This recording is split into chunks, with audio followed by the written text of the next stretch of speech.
Hey everybody, how y'all doing? Amy Jo and her husband are kind of responsible for this quick little video right here. It's on making your own duck decoys. Cheap. You don't have hardly anything in them. If you live in the country, you can go out and scrounge material. You can make them for almost nothing. This one, my grandfather made before World War II. Workable decoy. I guess you'd call it folk art. He didn't. He made it to hunt ducks with. He hunted over these. I'd love to know where he got those glass eyes. I can't find them. But the head is loose. He had the heads so he could take them off, carry them in a bag. And he put the heads on them. I've got 6 of these. There's 5 out in the barn. He even poured a little lead in it to make it set up right. That was pretty cool. And he made that. All he used was a hatchet. I know he didn't have a bandsaw. It looks to me like he just roughed that head out with a handsaw and carved it a little bit with a knife to round it off. You can see it's a piece of 2x6 if you look straight on it. Or 2x4. I don't know. It's 2-inch lumber. Anyway, that's the one he made. So I made one somewhat like it this winter.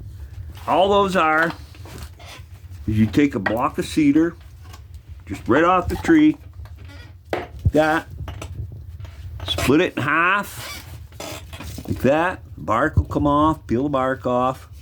Bark will come off. If you're lucky enough to have white cedar, you could use pine, you could use most any light wood. Cedar's really light, doesn't rot. Shape the end a little bit with an axe. The head, you don't even need a bandsaw. You can do that with a handsaw. I did shape that one a little bit. Let me set that down where I can keep it on the film. Straight cut up, angle cut in,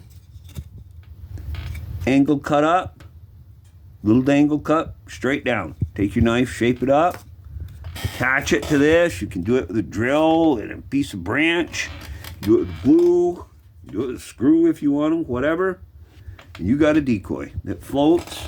If you don't want to do the lead, which I wouldn't do, just take a 1x1, screw it on the bottom, a little strip of wood on the bottom, and they'll float. They might not float perfectly smooth, but you'll get ducks because we've used them when we were kids.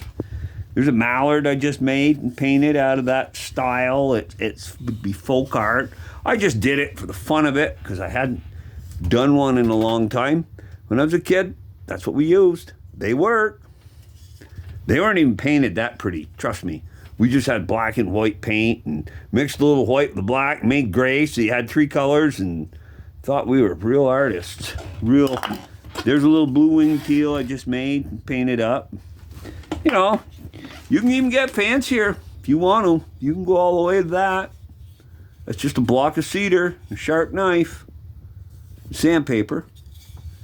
That's going to be a little teal just for fun. But it can be done really cheap, and that's why I'm just showing people. Of course, decoys aren't that expensive, but some of us still like to do things our own way. Take that block of wood, split it in half. Take your axe, hatchet. You can use your saw if you want to.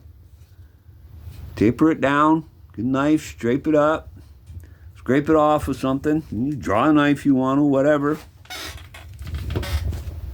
Saw the head out. Attach the head, shape the head up, throw some paint on it, a piece of string and a rock, and you got a working decoy. Thanks for watching.